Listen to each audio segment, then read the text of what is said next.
Evangelio de hoy. Jueves 27 de junio del 2024. Primera lectura. Lectura del segundo libro de los Reyes. Capítulo 24, versículos del 8 al 17. Cuando Jeconías subió al trono tenía 18 años, y reinó 3 meses en Jerusalén. Su madre se llamaba Nejustá, hija de Elnatán, natural de Jerusalén. Hizo lo que el Señor reprueba, igual que su padre. En aquel tiempo, los oficiales de Nabucodonosor, rey de Babilonia, subieron contra Jerusalén y la cercaron. Nabucodonosor, rey de Babilonia, llegó a Jerusalén cuando sus oficiales la tenían cercada. Jeconías de Judá se rindió al rey de Babilonia, con su madre, sus ministros, generales y funcionarios. El rey de Babilonia los apresó el año 8 de su reinado. Se llevó los tesoros del templo y del palacio y destrozó todos los utensilios de oro que Salomón, rey de Israel, había hecho para el templo según las órdenes del Señor. Deportó a todo Jerusalén, los generales, los ricos 10.000 deportados, los herreros y cerrajeros, solo quedó la plebe. Llevó deportados, de Jerusalén a Babilonia, al rey y sus mujeres, sus funcionarios y grandes del reino, todos los ricos 7.000 deportados, los herreros y cerrajeros 1.000 deportados, todos aptos para la guerra. En su lugar nombró rey a su tío Matanías, y le cambió el nombre en Sedecías. Palabra de Dios. Salmo responsorial. Líbranos, Señor, por el honor de tu nombre. Dios mío, los gentiles han entrado en tu heredad, han profanado tu santo templo, han reducido Jerusalén a ruinas. Echaron los cadáveres de tus siervos en pasto a las aves del cielo, y la carne de tus fieles a las fieras de la tierra. Líbranos, Señor, por el honor de tu nombre.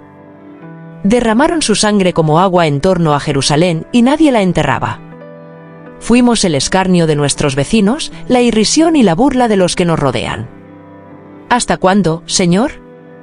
¿Vas a estar siempre enojado? ¿Arderá como fuego tu cólera?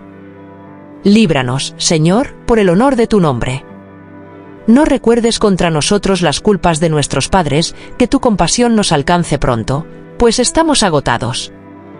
Líbranos, Señor, por el honor de tu nombre. Socórrenos, Dios, Salvador nuestro, por el honor de tu nombre. Líbranos y perdona nuestros pecados a causa de tu nombre. Líbranos, Señor, por el honor de tu nombre. Segunda lectura.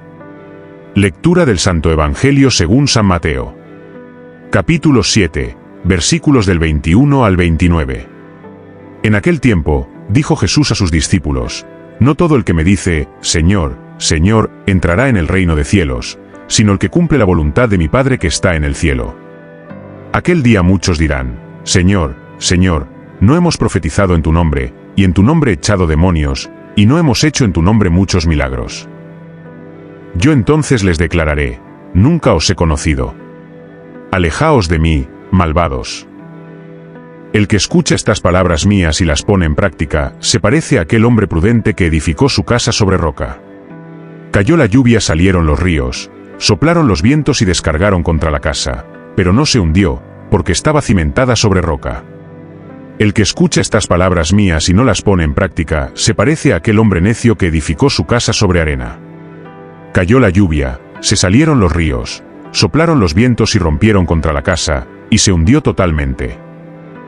Al terminar Jesús este discurso, la gente estaba admirada de su enseñanza, porque les enseñaba con autoridad, y no como los escribas. Palabra del Señor. Comentario al Evangelio de hoy. Oh Dios nuestro Señor, fuente de toda sabiduría y amor, te adoramos y te damos gracias por tu infinita misericordia. Ilumínanos con tu luz divina para que podamos comprender y vivir tu palabra con fidelidad y fervor. Queridos hermanos y hermanas en Cristo, el mensaje de nuestro Señor Jesús en este pasaje es profundo y desafiante, invitándonos a reflexionar sobre la autenticidad de nuestra fe y la sinceridad de nuestras acciones. Jesús, en su infinita sabiduría, nos enseña que no basta con proclamarlo verbalmente como nuestro Señor, sino que es esencial cumplir con la voluntad del Padre Celestial. Este llamamiento nos lleva a examinar nuestra propia vida y a preguntarnos si nuestras acciones reflejan verdaderamente la fe que profesamos. En la sociedad actual es fácil caer en la trampa del formalismo religioso, donde las palabras y las acciones externas pueden ser una fachada sin un verdadero compromiso interior con la voluntad de Dios. Jesús nos advierte que en el día del juicio, muchos podrían presentarse ante Él enumerando sus obras milagrosas y actos prodigiosos realizados en su nombre. Pero si estas acciones no están acompañadas de una auténtica transformación del corazón y una obediencia sincera a la voluntad divina, serán rechazadas. Esta advertencia es un llamado a la introspección, a evaluar si nuestras obras son fruto de una verdadera relación con Dios o si son simplemente actos vacíos de significado espiritual. El Señor utiliza la metáfora de las dos casas para ilustrar la diferencia entre escuchar sus palabras y ponerlas en práctica y simplemente escuchar sin actuar en consecuencia. La casa edificada sobre roca simboliza a aquellos que, al escuchar la palabra de Dios, la incorporan en su vida y la convierten en el fundamento de sus acciones. Estas personas, al enfrentar las adversidades y las pruebas de la vida, permanecen firmes y estables, porque su fe está arraigada en la verdad y la justicia de Dios. Por otro lado, la casa construida sobre arena representa a aquellos que escuchan las palabras de Jesús pero no las ponen en práctica. Aunque exteriormente puedan parecer devotos y comprometidos, su falta de verdadero fundamento espiritual los hace vulnerables a las tempestades de la vida. Cuando llegan las dificultades, su fe superficial se desmorona porque no está sostenida por una verdadera relación con Dios. Este contraste nos invita a reflexionar sobre la solidez de nuestra fe y sobre cómo construimos nuestra vida espiritual. Nos lleva a preguntarnos si estamos edificando nuestra vida sobre la roca firme de la palabra de Dios, o si estamos construyendo sobre la arena movediza de las apariencias y el formalismo. La roca representa la obediencia fiel y constante a los mandamientos de Dios, mientras que la arena simboliza la superficialidad y la inconstancia. Además, este mensaje de Jesús subraya la importancia de la coherencia entre nuestra fe y nuestras acciones. La verdadera fe no es solo una cuestión de palabras, sino de hechos concretos que reflejan nuestra entrega a la voluntad de Dios. San Pablo nos recuerda que la fe sin obras es muerta. Nuestras acciones deben ser el testimonio vivo de nuestra fe, un reflejo de nuestra transformación interior y de nuestro compromiso con el Evangelio. En este sentido, la figura del hombre prudente que edifica su casa sobre roca es un modelo a seguir para todos nosotros.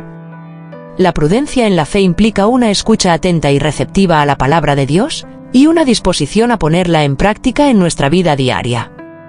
Significa vivir con una conciencia constante de la presencia de Dios y un deseo genuino de hacer su voluntad en todas nuestras acciones. Esta actitud de prudencia nos fortalece y nos capacita para enfrentar los desafíos y las pruebas con una fe inquebrantable.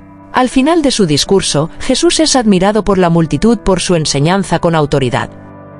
A diferencia de los escribas, que enseñaban de manera formal y tradicional, Jesús hablaba con una autoridad que provenía de su relación íntima con el Padre y de su coherencia entre sus palabras y sus acciones. Esta autoridad auténtica y divina es la que debe inspirarnos y guiarnos en nuestro camino de fe. Queridos hermanos y hermanas, que este mensaje del Señor nos lleve a una conversión profunda, a un compromiso renovado con la voluntad de Dios y a una vida edificada sobre la roca firme de su palabra. Que seamos verdaderos discípulos de Jesús, no solo en palabras, sino en hechos concretos que reflejen nuestra fe y nuestro amor por Dios y por los demás. Que el Señor nos conceda la gracia de ser prudentes y fieles, de escuchar su palabra con corazón abierto y de ponerla en práctica con valentía y constancia. Que nuestra vida sea un testimonio vivo de su amor y su misericordia, y que, al final de nuestros días, podamos escuchar de sus labios las palabras de bienvenida, bienvenidos, buenos y fieles servidores.